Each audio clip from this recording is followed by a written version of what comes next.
Assalamualaikum warahmatullahi wabarakatuh. Berita terupdate diskusi hukum kebangsaan dan Indonesia.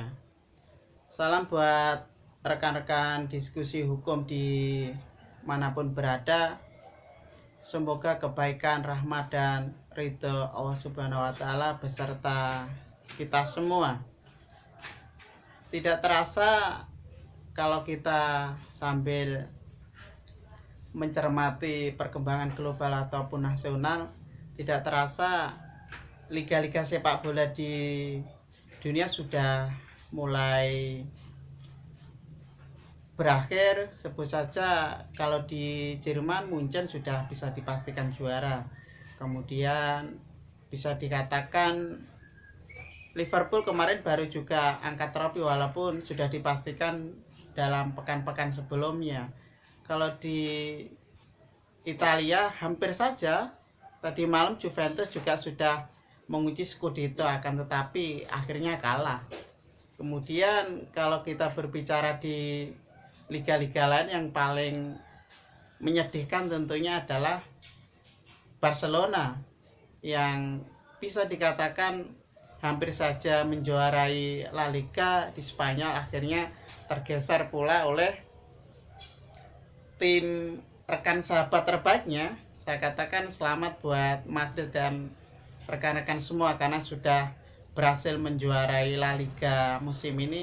Tapi nggak usah khawatir buat teman-teman Barcelona dimanapun berada. Saya yakin nanti bisa juara Liga Champion untuk musim ini. Ini sekedar intermezzo saja buat rekan-rekan kemarin yang sambil nonbar walaupun dari jauh, ya kan. Dalam program kali ini seperti biasanya saya coba ingin menyampaikan beberapa pandangan ataupun titik poin berkaitan dengan dalam acara BT, yaitu program berita terupdate. Sebenarnya ada beberapa hal yang pengen saya cermati, akan tetapi biasanya tolak ukurnya yang ditanyakan dari berbagai pihak yang paling banyak, kemudian yang urgent untuk segera dibahas berkaitan dengan hukum, politik, kebangsaan dan Indonesia, dan tentunya ada hal yang memang perlu segera kita bahas bersama. Yang pertama, saya ingin membahas bagaimana kelanjutan antara tentang pemilu kada tahun 2020 ini. Memang sempat mencuat kemarin bahwa pemilu kada tahun 2020 ini memang akan digelar di akhir tahun 2020 ini, 9 Desember. Akan tetapi ada beberapa poin yang memang harus kita kritisi bersama. Yang menarik adalah bagaimana bakal calon kepala daerah akan melawan kotak kosong ataupun calon independen. Nah, saya katakan bahwa bagaimana sih sebenarnya kita mencermati hal ini. Sebagaimana kita ketahui bahwa pemilu kada serentak sudah berjalan 3 kali, ya kan. Tahun 2015, 17, 18 dan nanti akan tahun 2020 ini. Tentunya kalau kita menelusuri bagaimana sejarah redaksional berkaitan dengan bakal calon kepala daerah yang terindikasi akan melawan kotak kosong ini, sebenarnya kita bisa mencermati bagaimana konteks historis dan konstitusinya. Undang-Undang nomor 5 tahun 2000, Undang-Undang nomor 8 tahun 2015 berkaitan dengan pemilu kada memang sudah dijelaskan beberapa tafsir Mahkamah Konstitusi. Hal ini berkaitan dengan persoalan kotak kosong ini. Kita ketahui coba beberapa poin atau pandangan putusan Mahkamah Konstitusi nomor 100/PU 13 tahun 2015 terhadap undang-undang pemilu kada tersebut yang diuji materi. Poinnya adalah pada saat itu memang calon tunggal ini ketika diajukan norma hukumnya disetujui atau tidak, itu kan, ketika ingin dicalonkan menjadi bakal calon kepala daerah. Akhirnya calon tunggal ini oleh Mahkamah Konstitusi diberikan tafsir boleh dan sah untuk maju mengikuti pemilu kada. Hal ini agar terjadi kepastian hukum dan tidak ada diskriminasi antara warga negara untuk menggunakan hak pilihnya. Akan tetapi bisa diketahui bahwa calon tunggal ini sendiri Mahkamah Konstitusi memberikan sebuah tafsir, akan tetapi tidak ada redaksional selanjutnya bagaimana tahapan mekanisme yang harus diambil. Akhirnya DPR di sana sebagai positif legislator bisa dikatakan sebagai open legal policy, ya kan? Kemudian KPU berhubungan dengan aturan teknis berupa PKPU akhirnya di sana memberikan sebuah tafsir, yaitu calon kepala daerah, misalkan di daerah ada calon tunggal disejajarkan dengan kotak kosong. Nah, kotak kosong ini sendiri kemudian diberikan redaksional setuju dan tidak setuju. Nah, sebenarnya Mahkamah Konstitusi yang tadi sudah saya sebutkan tidak memberikan tafsir dan bahkan tidak menyetujui ketika harus disandingkan dengan kotak kosong dan sebagainya. Akan tetapi memang dalam aturan teknis DPR dan KPU memberikan tafsir hal tersebut. Calon tunggal ini memang kalau kita menggunakan Undang-Undang Pemilu Kada yang masih digunakan sekarang, Undang-Undang Nomor 10 Tahun 2016, memang calon tunggal wajib memperoleh suara 50% plus 1 bisa dikatakan menang. Itu berkaitan dengan bagaimana konteks secara historis, secara konstitusi kotak kosong ini ada. Dan memang sampai sekarang kalau kita bisa melihat dari beberapa daerah yang akan mengalami ikut kontestasi nanti akan ada terindikasi antara kotak kosong ini sendiri. Cuma persoalannya adalah nanti bagaimana misalkan kotak kosong ini ataupun yang katakanlah calon tunggal disandingkan dengan kotak kosong. Kotak kosong kemudian akhirnya menang. Bagaimana konteks konsekuensi logisnya? Kotak kosong ini nanti menang, artinya bisa dikatakan pemilu kada di daerah tersebut bisa dilanjut di tahapan pemilu kada selanjutnya. Akan tetapi persoalannya di daerah tersebut terjadi vacuum of power, bisa dikatakan vacuum of law, sehingga melalui Kemendagri, karena di sana berhubungan dengan pemerintahan daerah yang mempunyai fungsi administratif dari pemerintah pusat, memiliki kewenangan untuk memberikan pejabat sementara atau pelaksana tugas di daerah tersebut yang dikatakan kotak kosongnya lebih banyak ataupun menang. Dalam konteks historis sebut saja dalam pemilihan wali kota Makassar. Dalam pemilihan wali kota Makassar pada pemilu kada tahun 2018 ini kan menjadi sejarah yang pertama yang ada di Indonesia bahwa kotak kosong menang. Bahkan pada waktu itu memang ada beberapa yang mencalonkan diri karena beberapa bakal calonnya dicoret oleh Mahkamah Konstitusi. Akhirnya yang berhak maju cuma calon tunggal dan calon tunggalnya kalah dengan kotak kosong. Bahkan sampai mengajukan gugatan ke Mahkamah Konstitusi juga. Akhirnya juga tidak mempunyai legalitas dan juga berkaitan dengan itu kotak kosong yang memang memperoleh suara terbanyak. Nah, ini kalau kita berbicara konteks pemilu kada, memang kotak kosong ini menjadi indikasi yang akan nanti ada, itu kan. Kemudian bagaimana kalau seorang warga negara, bisa disebut anak pejabat, kemudian anak penyelenggara negara atau bahkan anak presiden untuk ikut di dalam kontestasi pilkada. Disebutkan memang di dalam putusan Mahkamah Konstitusi nomor 33 PU/13 tahun 2015 dan juga tafsir Undang-Undang Pemilu Kada Undang-Undang 8 tahun 2015, memang siapapun boleh maju dan melegalkan. Mahkamah Konstitusi untuk memberikan izin siapapun boleh berhak untuk maju untuk mengikuti pemilu kada walaupun ada hubungan darah dengan calon petahana atau incumbent. Sebenarnya penafsiran redaksionalnya tidak boleh ada kepentingan dengan calon petahana. Nah, sebenarnya hubungan darah, hubungan perkawinan dengan beberapa pihak calon petahana atau incumbent ini memang oleh Mahkamah Konstitusi diberikan mandat dan diberikan legalitas untuk dan boleh mencalonkan diri.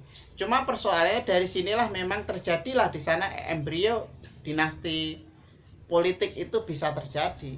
Memang kalau kita berbicara konteks dinasti politik yang sekarang lagi heboh, tentunya bagaimana yang sering dibahas oleh rekan-rekan semua, dinasti politik ini kan bukan persoalan sah dan tidaknya, bukan persoalan legitimasinya.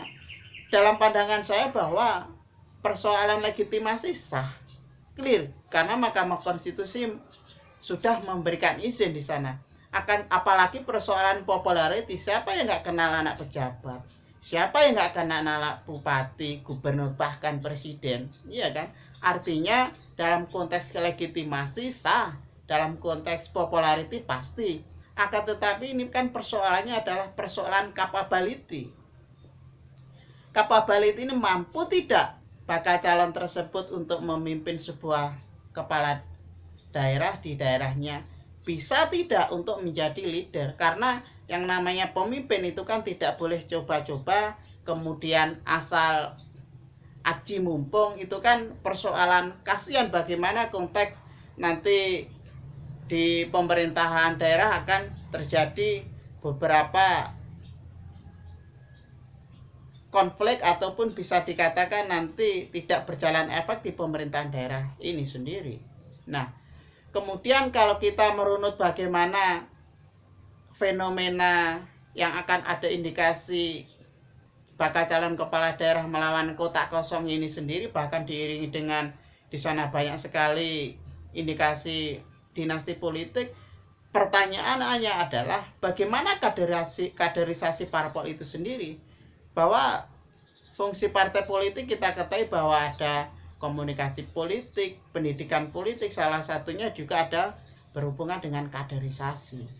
Kalau kaderisasi ini di parpol politik mandek, di parpol mandek macet, artinya di sana tidak ada regenerasi untuk meneruskan siapa yang berhak untuk mencalonkan diri. Nah, ini kan menjadi persoalan dan menjadi PR buat parpol, siapapun parpolnya dan apapun parpolnya.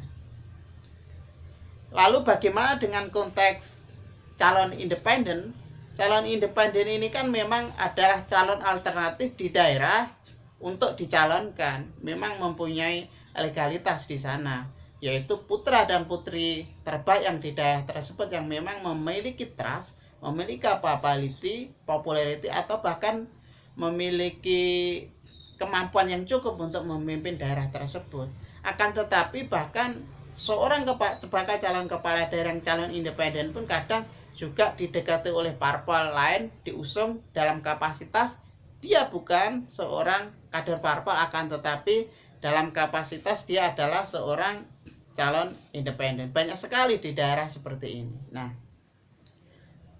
berkaitan dengan pemilu kada 2020 di akhir tahun ini, kita ikuti perkembangannya seperti apa, dinamikanya seperti apa, karena masih sekitar September nanti bakal calon kepala daerah ini akan fix melakukan pendaftaran dan juga KPU akan mengesahkan siapa-siapa saja yang berhak untuk mengikuti pemilu kada di daerah masing-masing.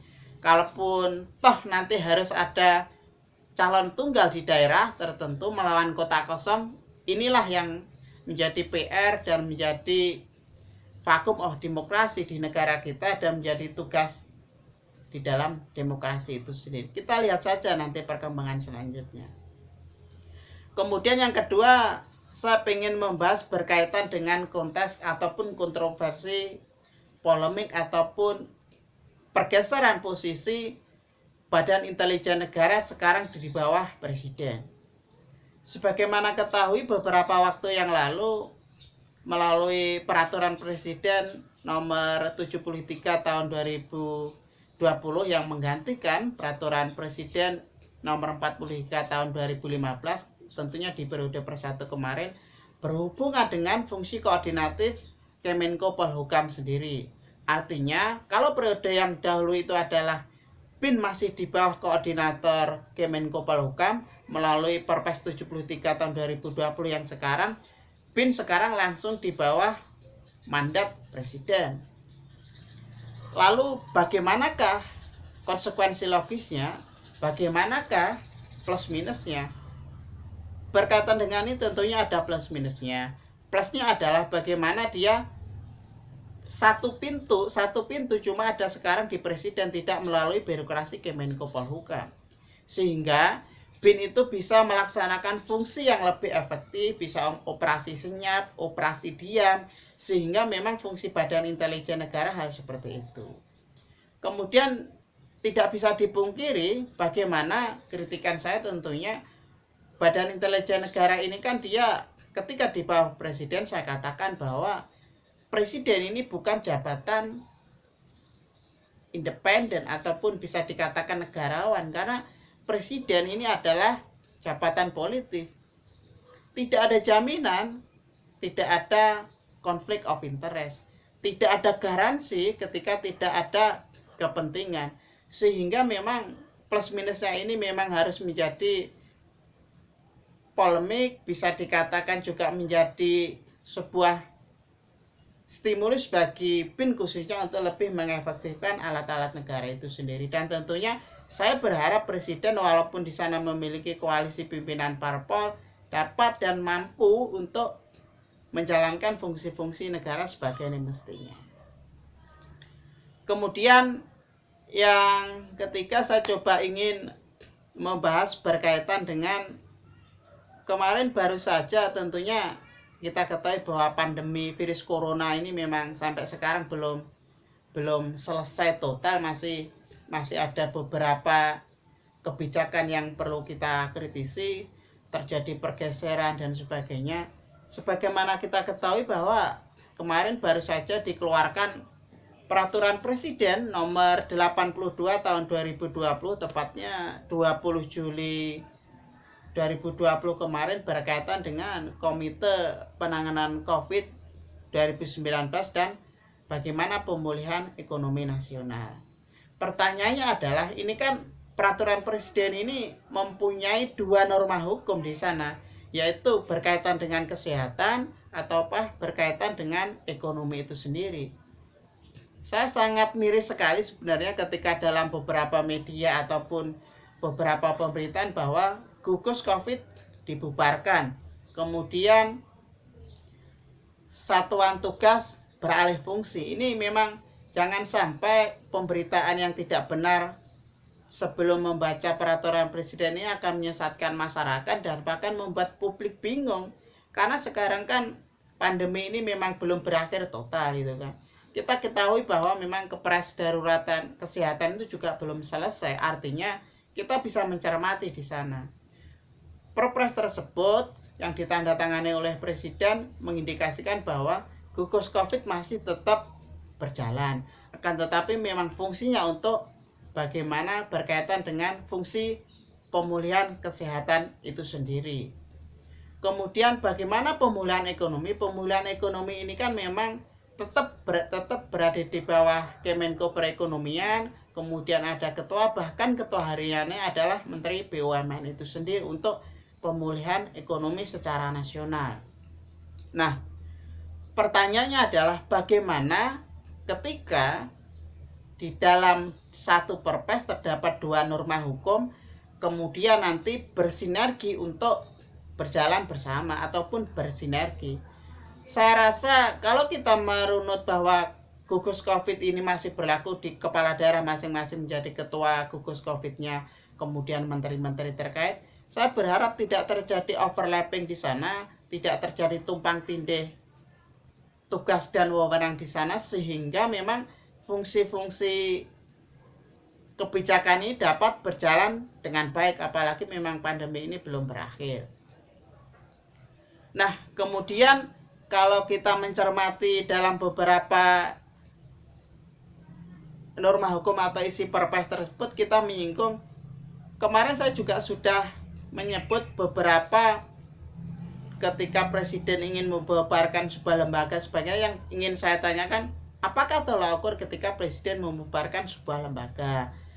apakah kemarin saya bilang apakah ada barter politik ketika akan ada reshuffle kabinet, atau kayak efisiensi anggaran, ataukah terjadi indikasi tumpang tindih atau berkaitan dengan overlapping tugas dan wewenang badan tersebut.